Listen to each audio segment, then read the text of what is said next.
Hello, it's Mrs. Nelson again. I have another Little Red Riding Hood story. This one's a little different from our last one. In this story, the wolf says, we have it all wrong. I did nothing wrong. I was completely misunderstood. I don't know. That's up for you to decide. Was the wolf really innocent? Or was he really guilty of a crime? Let's go ahead and find out what the wolf has to say and what really happened to Little Red Riding Hood and Grandma. What really happened to Little Red Riding Hood? The wolf's story.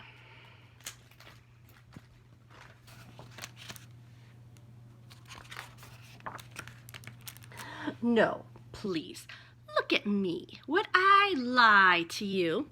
It was the old woman who started it. I did nothing wrong, would I? We hit it off from the beginning. Not everyone likes a wolf, do they? Look at you. You're not certain. Would you like to come and sit a little closer while I'll tell you about the kid? I don't bite. No? Sure? Okay. Up to you. Anyway, I did odd jobs for the old woman. I called her Grandma. We were close. I put up shelves, did the shopping, tidied the garden. I even altered her clothes, sewed on buttons, that sort of thing. I'm versatile. Sort of a new wolf. Vegetarian cuisine, a specialty. If I eat any more lettuce, I'll turn it green, but that's too much information. Are you sure you wouldn't like to sit a little closer? Every week, the kid came with a big basket of toffee. I tell you, that toffee was so bad it made Grandma's teeth stick together. And you don't want toffee messing up your false teeth. But Grandma looked forward to seeing the kid. She even made her a red cape so she could see the kid coming. Did anyone ever make me a cape? Me? I didn't like the kid being there. She never spoke to me. She seemed nervous. Can you believe that? When Little Red was there, I felt left out. I tried to join in. I even offered to eat the toffee, and that stuff would ruin a wolf's good teeth. So you can see how I tried, but they just ignored me.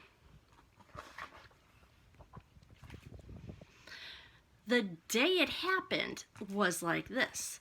I saw the kid coming with a big basket of toffee. I was out looking for fresh herbs in the forest. I tried to pass the time of day with her, but she pretended not to know me and hurried on.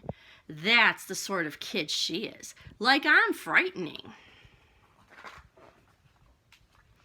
Then I scooted back the quick way to warn Grandma to hide her teeth from the toffee. The kid always took a long time to get there. You know how slow kids are. When I got back to Grandma's, I was reaching for her best dress in the wardrobe and couldn't reach it. And this is the part where it all went wrong. I tried to help get it, but she fell right over into the wardrobe. And you know she got a tiny bump on her head that knocked her out cold. And the kid was banging on the door. All right, I panicked. It looked bad. Not everyone trusts a wolf. I thought they might say I'd done something bad to Grandma. Me? Anyway, I shut the wardrobe, put the dress on. I sort of thought I could cover it up and pretend to be Grandma till she was better. I have to admit, I don't have the best legs for a dress, so I jumped into the bed. Anyone would have thought I was Grandma.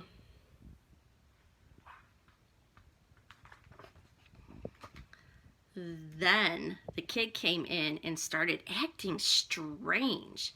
She was pretending to be scared again, and she wouldn't even come close. "Oh, Grandma," she said, "what big eyes you have." "Oh, got rid of my glasses," I told her. "I've got these new contacts. They're really smart when you first put them in.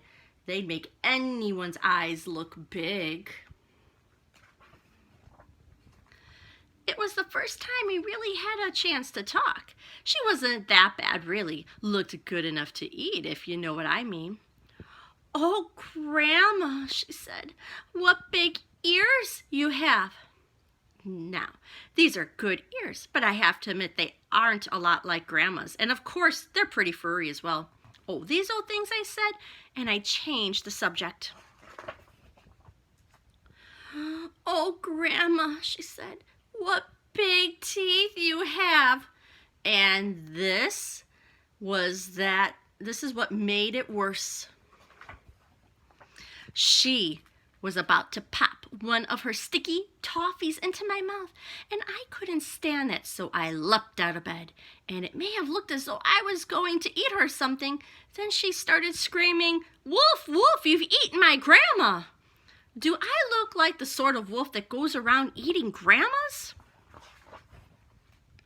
It got worse. The door swung open.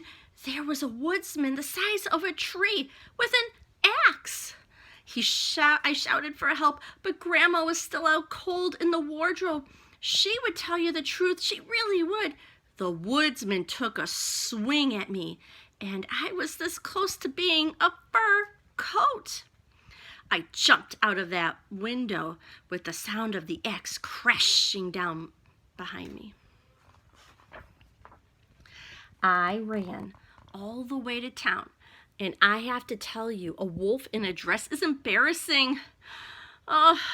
People were laughing, and that's not nice. Anyways, thanks for listening. And if you ever want an odd jobs done around the house, just get in touch. Here's my card. I'm cheap, I'm a neat worker, completely trustworthy, and I won't make a meal out of it. No, please look at me. Would I lie to you?